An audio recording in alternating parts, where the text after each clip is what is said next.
Oleh karena itu, sebagai hipotesa kesimpulan sementara, saudara-saudara, buku ini tidak membuktikan apa-apa tentang iman Kristen, namun membuktikan penyelewengan ayat-ayat Alkitab secara tidak bertanggung jawab.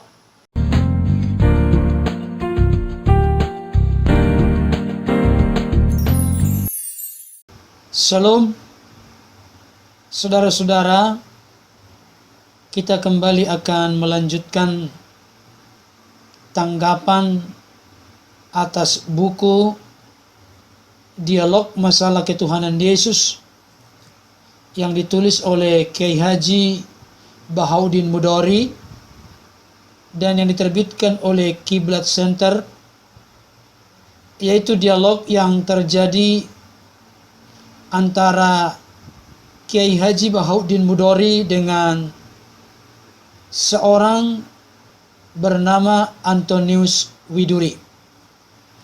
Saudara-saudara, untuk memahami secara utuh tentang maksud dan tujuan saya memberikan tanggapan kepada buku ini, karena di dalamnya dibahas kitab suci Kristen, yaitu Alkitab.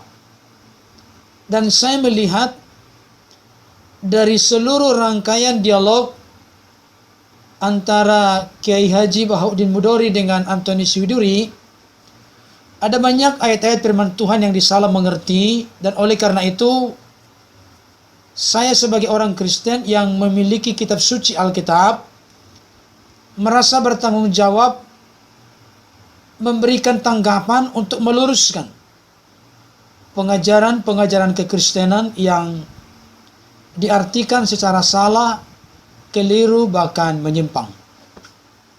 Saudara-saudara, pada saat ini saya akan membahas bukti-bukti ketidaktahuan Antonius Widuri tentang Alkitab dan akidah Kristen. Dari beberapa kutipan perbincangan antara Kiai Bahauddin Mudori dengan Antonius Widuri yang telah saya bahas di dalam bagian-bagian terdahulu, jelaslah terlihat betapa amat dangkal dan awamnya pengetahuan Antonius Widuri mengenai Alkitab dan iman Kristen. Sehingga kekalahan Antonius yang digambarkan dalam buku Dialog Masalah Ketuhanan Yesus ini bukanlah menggambarkan lebih unggulnya ajaran Islam terhadap akidah Kristen, dan tentu juga tidak menggambarkan ketidakmasuk akalan ajaran iman Kristen, tetapi semata hanya menunjukkan kebodohan dari Antonius sendiri, baik dalam hal penguasaan Alkitab maupun dalam hal akidah iman Kristen itu sendiri. Antonius Widuri kelihatan sangat bergantung sekali kepada Kiai Bahauddin Mudori. Hal itu jelas terlihat seperti tanggapan-tanggapan yang diberikan oleh beliau berikut ini. Halaman 14 paragraf 5. Antonius Widuri mengatakan, "Tunggu dulu Pak, ini agak membingungkan saya." Kemudian di halaman 15 paragraf 4, Antonius Widuri kembali berkata, "Masih adakah ayat yang menyebutkan demikian?" Berikutnya, di dalam halaman 17 paragraf 8, Antonius Widuri kembali berkata, "Betul. Saya lantas tidak mengerti mengapa ayat-ayat Bible itu ada yang simpang siur." Berikutnya, halaman 18 paragraf 4, Antonius Widuri kembali berkata, "Ini memang tidak masuk akal, atau sekurang-kurangnya memang sulit dimengerti." Berikutnya, halaman 19 paragraf 4, Antonius Widuri kembali berkata, "Saya lantas tambah tidak mengerti tentang ketuhanan Yesus itu." Ya pantas saja Antonius Widuri berkata begitu karena memang beliau belum pernah mengerti doktrin atau ajaran kekristenan dengan benar. Berikut halaman 19 paragraf 10. Antonius Widuri kembali berkata, "Menurut anggapan orang Kristen, salah satu yang menyebabkan Yesus bersatu dengan Tuhan karena ia mengetahui yang gaib." Saudara-saudara, perlu saya memberikan tanggapan kecil berkaitan dengan pernyataan ini. Tidak pernah ada anggapan orang Kristen yang benar yang demikian. Ini hanya perkiraan atau duga-dugaan bodoh dari Antonius itu sendiri. Saudara-saudara, begitu tidak mengertinya Antonius ini akan iman Kristen, sampai mengadakan tawar-menawar dan memohon persetujuan Pak Kiai mengenai akidah Kristen itu. Hal itu jelas terlihat dari pernyataan Antonius Widuri berikut ini. Bagaimana kalau Yesus disebut saja anak Tuhan? Tentu saja keyakinan saya lantas tambah tidak karuan. Ya memang pantas saja karena sudah tidak karuan sebelum dimulai perdebatan ini. Dan hal ini sangat disayangkan. Saudara-saudara, berkali-kali atau berulang-ulang dalam buku dialog masalah ketuhanan Yesus ini, Antonius Widuri digiring oleh Pak Kiai itu dan sangat bergantung kepada perintah Pak Kiai. Contoh, tertulis di dalam halaman 19 paragraf 2, 6, 8. Saya kutip pernyataan dari Antonius Widuri.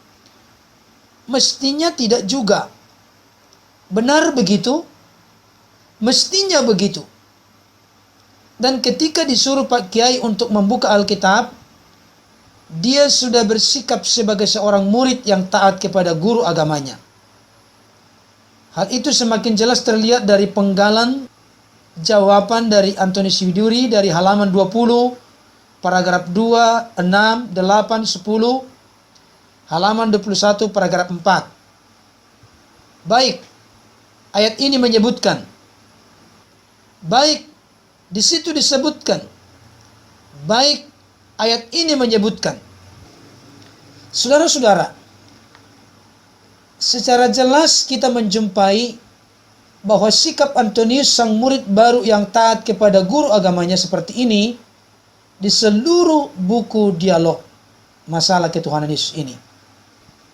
Dan Pak Kiai itu dengan otoritasnya sebagai seorang guru agama memerintah kepada Antonius ini untuk membuka ayat ini atau ayat itu, tanpa pernah sekalipun Antonius memerintah kembali kepada Pak Kiai untuk ganti membuka ayat Alkitab.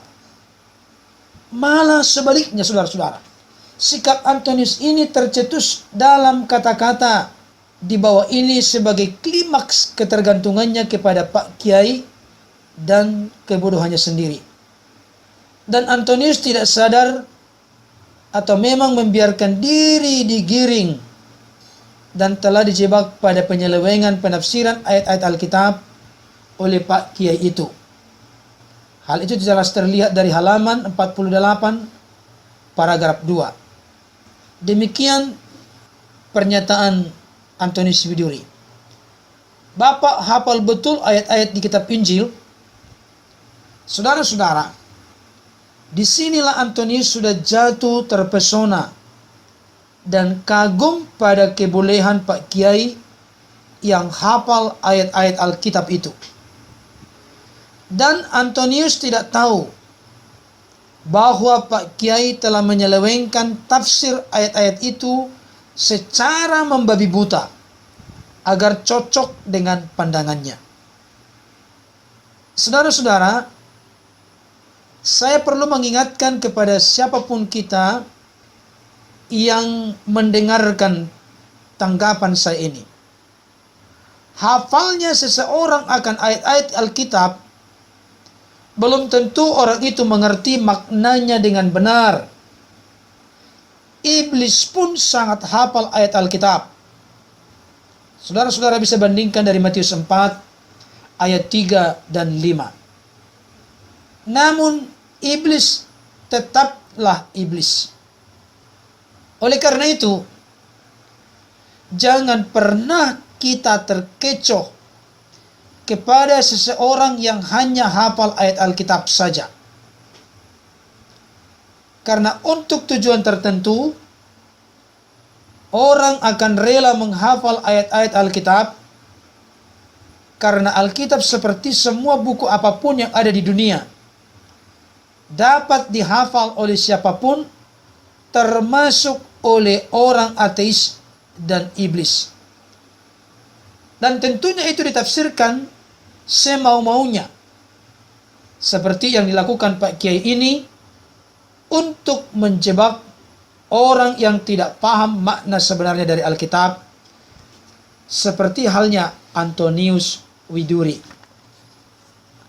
Saudara yang dikasihi Tuhan, semakin jelaslah terlihat setelah kita menyelidiki, ternyata Antonius ini tidak mewakili orang Kristen yang memiliki pengetahuan iman Kristen secara memadai.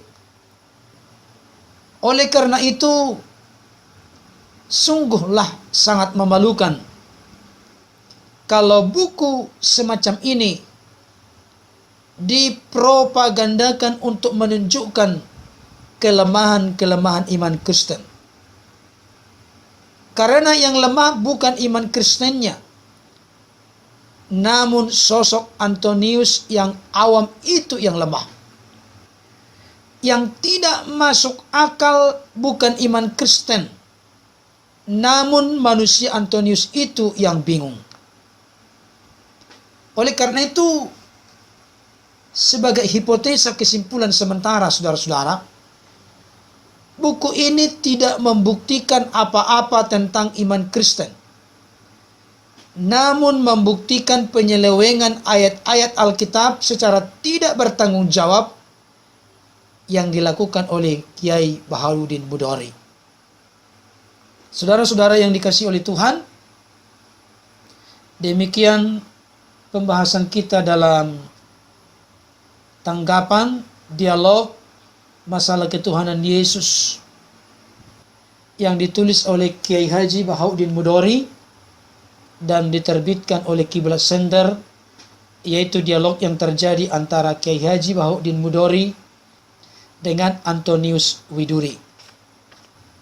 Kiranya pembahasan ini dapat terus menyadarkan kita semua untuk betul-betul serius mendalami iman Kristen secara benar dan lurus, sehingga tidak mudah dibelokkan pengertian pemahaman kita oleh orang-orang lain yang menyelewengkan makna atau arti dari firman Tuhan yang sesungguhnya. Tuhan Yesus memberkati. Amin.